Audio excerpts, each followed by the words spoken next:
Hey everybody, this is Spencer, host of Constructive Criticism and Limited Time Only, two podcasts about getting better at Magic the Gathering. This is Wednesday Night Where, and we're on part 8 of our How to Improve at Magic series. So last time we talked about learning to play the best deck. We've done a lot of these. You can look in the notes to find the entire video series of How to Improve at Magic. And today we're going to talk about something that's really hard for a lot of people, and that's being okay with losing.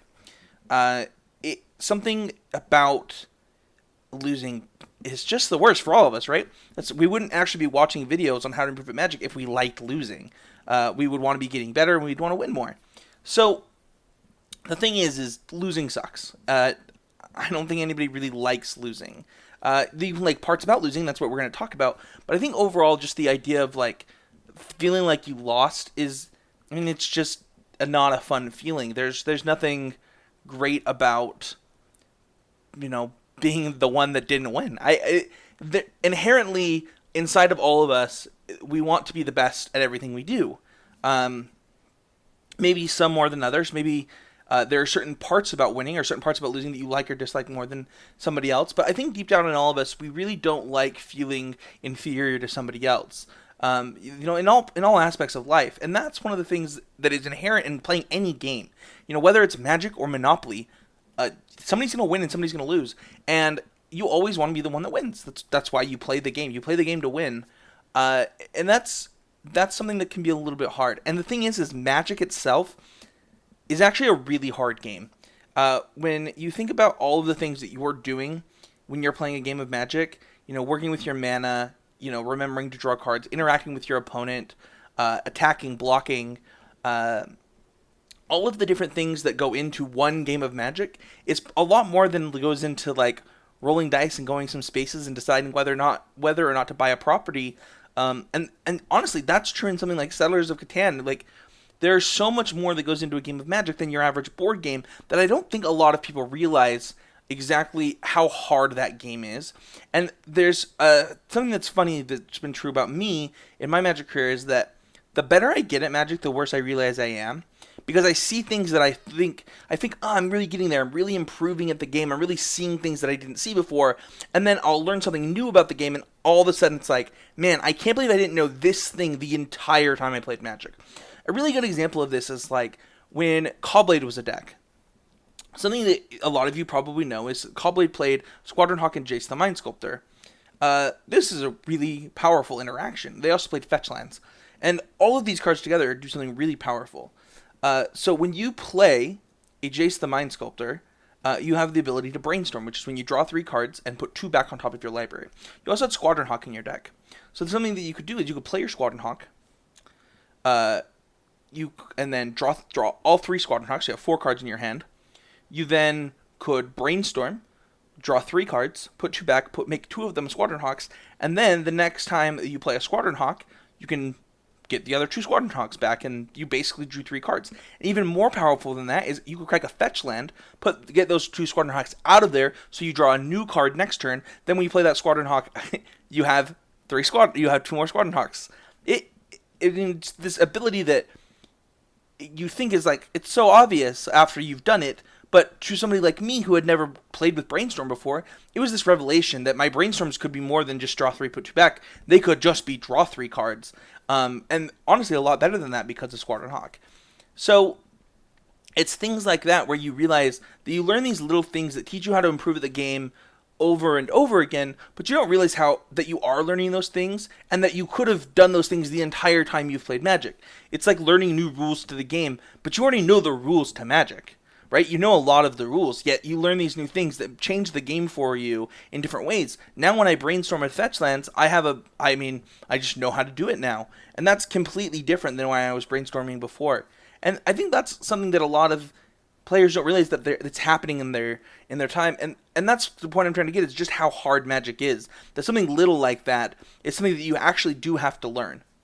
The goal of Magic in it being hard is that you do want to win every game. But because of how hard it is, and because there's variance involved, you're not going to win every game.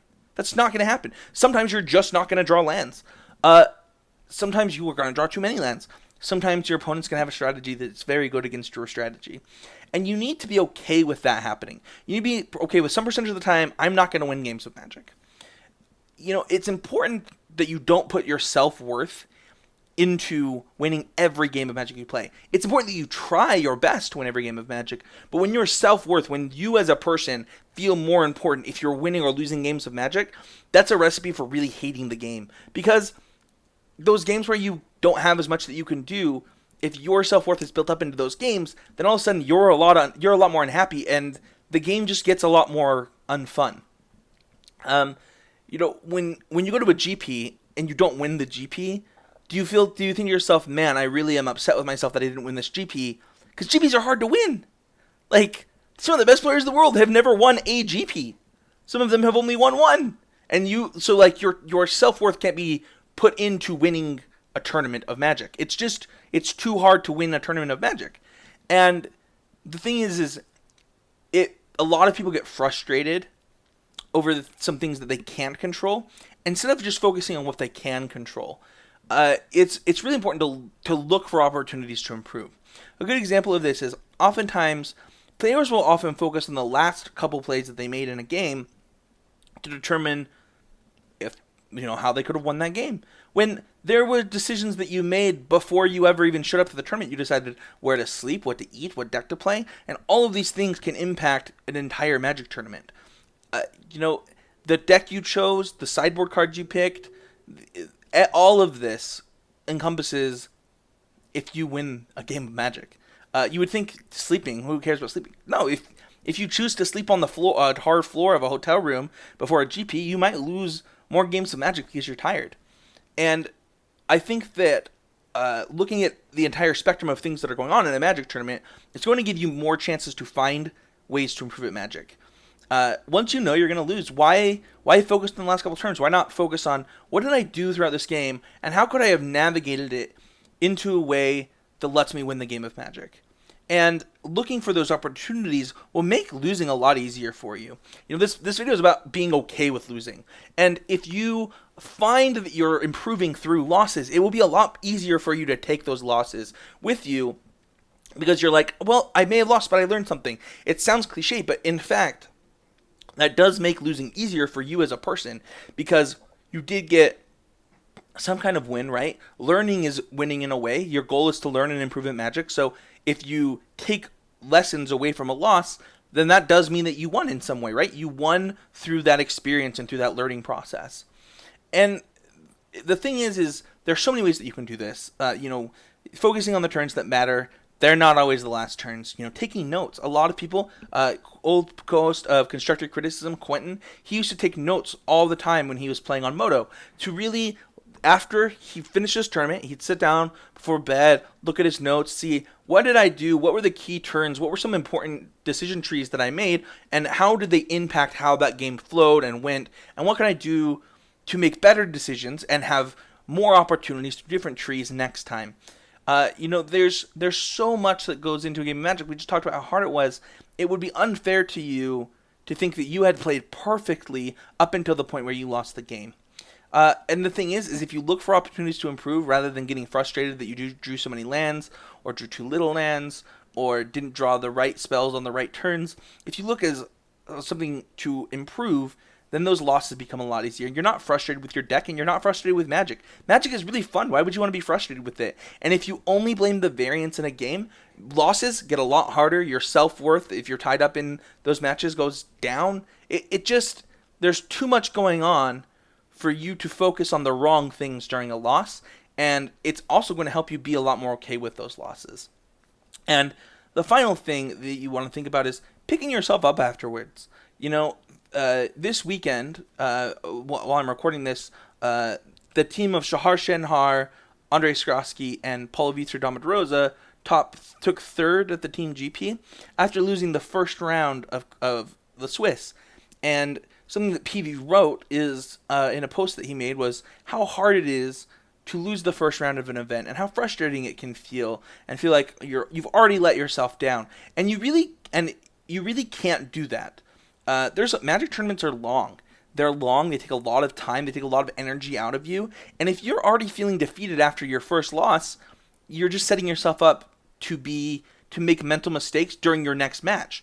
And that's something you definitely don't want to be doing if you want to be winning as many matches as possible. So it's really important that after a loss, just be okay with it. Self-reflect. What could I do to get better? And then move forward and find a way to improve and win your next match of Magic. Because Magic is not one tournament at any given time. Magic is a win percentage that you have over a long period of time. If you think about it, if your entire goal in Magic was to get your win percentage as high as possible, everything else would fall into place, right? You would win more games, you would win more matches, you would win more tournaments, you would win more money. Everything that your goal of winning this tournament would actually end up happening as a result of just trying to win every game in front of you rather than trying to win a specific event. It all matters. Everything is worth something a little bit. So you need to be okay with the losses that you have and use them to catapult you to your next win. That's it from me this week. Don't forget that you can watch a video on this from the Wednesday Night Warrior series every week here on this YouTube channel, or on all of these will be on yourmtgo.com, where you can check them out, as well as mtgotraders.com. Don't forget to check out our podcast at constructedcriticism.com. We have 2 podcasts about getting better at Magic. One about limited, one about constructed. And yeah, I also have a video series where I play test with my friend Matt every week. You can also check that out on our YouTube channel. Thank you everybody for watching. I hope this video was helpful for you. Check out our Patreon page at patreon.com/ccmtg to have more awesome content like this. And we'll see you guys all next week.